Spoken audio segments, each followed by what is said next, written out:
प्रिय विद्यार्थियों, आप सबको गणतंत्र दिवस की हार्दिक शुभकामनाएं।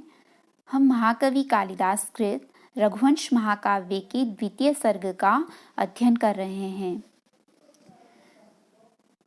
संतान प्राप्ति हेतु राजा दिलीप ने अपने गुरु महर्षि वशिष्ठ की होम साधिका गाय नंदिनी की रक्षा का व्रत धारण कर रखा था। अतः नंदिनी की रक्षा उनका प्रधान कर्तव्य था। अब यदि वे स्वयं बिना घायल हुए अपनी रक्षणीय वस्तु की रक्षा नहीं कर पाते हैं तो महर्षि वशिष्ठ निश्चित रूप से क्रुद्ध होंगे। प्रस्तुत पद्य में सिंह राजा दिलीप के मन की इस मिथ्या आशंका की कल्पना कर उन्हें गुरु वशिष्ठ की क्रोध शांति का उपाय बताता हुआ तथा अपने कर्तव्य से च्युत करने की इच्छा करता हुआ कहता है, अथैक धेनोरपराध चंडाद गुरो कृशानु प्रतिमाद बिभेषी शक्योस्य मन्योर्भवता विनेतुं गाहकोटिश स्पर्शयता घटोध्नि। अथैक धेनोरपराध चंडाद, अथ प्लस एक धेनु हो, वृद्धि संधि है, अथैक धेनु हो, एक धेनु हो प्लस अपराध चंडात, र का विसर्ग हो जाएगा, ऋत्व विसर्ग संधि, अपराध चंडात, यहाँ तक का द हो रहा है, जस्व संधि। गुरोहो कृशानु प्रतिमात, यहाँ पर भी तका द है, जस्व संधि, बिभेषी। शक्यः प्लस अस्य, शक्योस्य, उत्व विसर्ग संधि। मन्युर्भवता, मन्युः, र का विसर्ग हो जाएगा, मन्युः प्लस भवता। विनेतुं गाः कोटिशः स्पर्शयता घटोध्निः। अन्वय है, अथ एक धेनुः अपराध चंडात कृशानु प्रतिमात गुरोः बिभेषी कोटिशः घटोध्निः गाः स्पर्शयता भवता अस्य मन्युः विनेतुं शक्यः।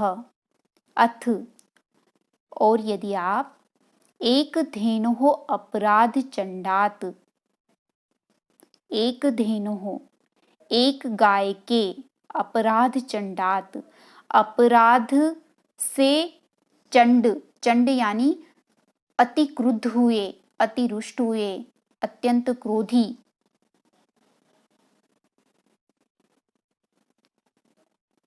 एक धेनुः, एक गाय की रक्षा न करने के अपराध चंडात, अपराध से अत्यंत क्रुद्ध हुए, कृशानु प्रतिमात, कृशानुः प्रतिमा यस्य,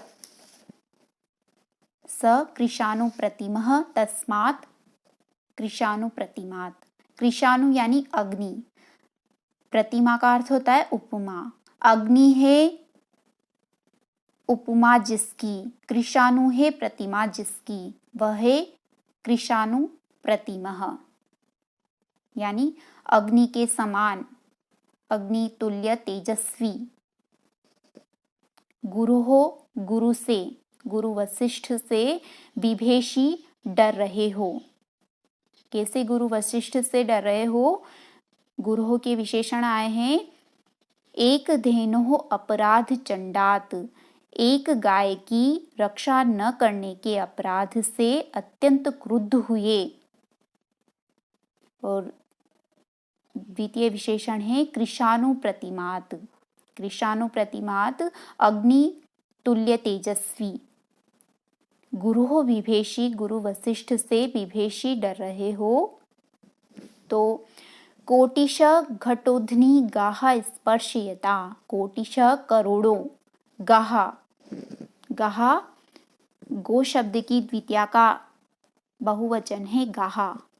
गौ गावौ गावः प्रथमा, गाम गावौ गाह द्वितीया, इस तरह से इसके रूप चलते हैं। गाह गायें, स्पर्शयता, स्पर्शयता देकर, देते हुए, प्रदान करते हुए, स्पृश धातु से क्षत्रिय प्रत्यय होकर और तृतीया का एक वचन है स्पर्शयता। स्पर्शयता देते हुए, करोड़ों गायें देते हुए। गाह का विशेषण आया है घटोध्नी। घटः इव उधांसि यासाम तथा भूता घटोध्नी। घटा इव घड़े के समान है, उधांसी उधस यानी स्तन या थन जिनके, वे है घटोध्नी।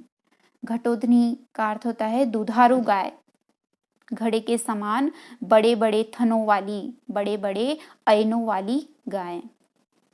कोटिशा करोड़ों, घटोध्नी गाह दुधारू गायें, स्पर्शयता देते हुए या देकर, भवता आप, अस्य मन्युः अस्य इनके, उन महर्षि वशिष्ठ के, मन्युः मन्यु यानी क्रोध को, विनेतुम शक्य, विनेतुम वि उपसर्ग पूर्वक नी धातु से तुमुन प्रत्यय होकर विनेतुम बनता है। विनेतुम का अर्थ होता है दूर करना।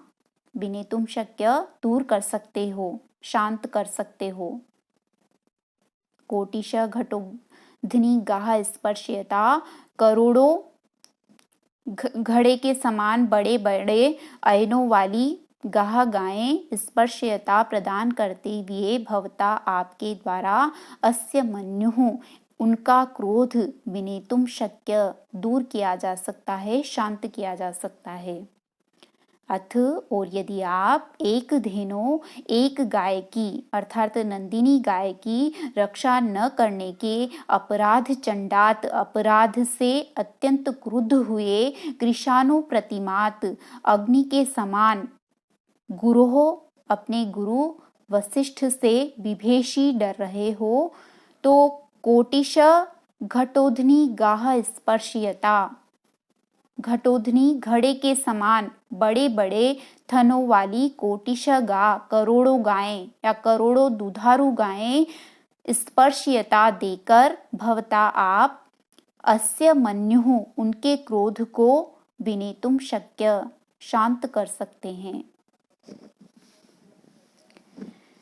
यहाँ सिंह के कथन का तात्पर्य यह है कि एक नंदिनी गाय की रक्षा न करने के अपराध मात्र से गुरु से भयभीत होने का उचित कारण नहीं है, क्योंकि उस भय के प्रतिकार का उपाय सुलभ है, और वह उपाय है गुरु वशिष्ठ को करोड़ों दुधारू गायों का दान।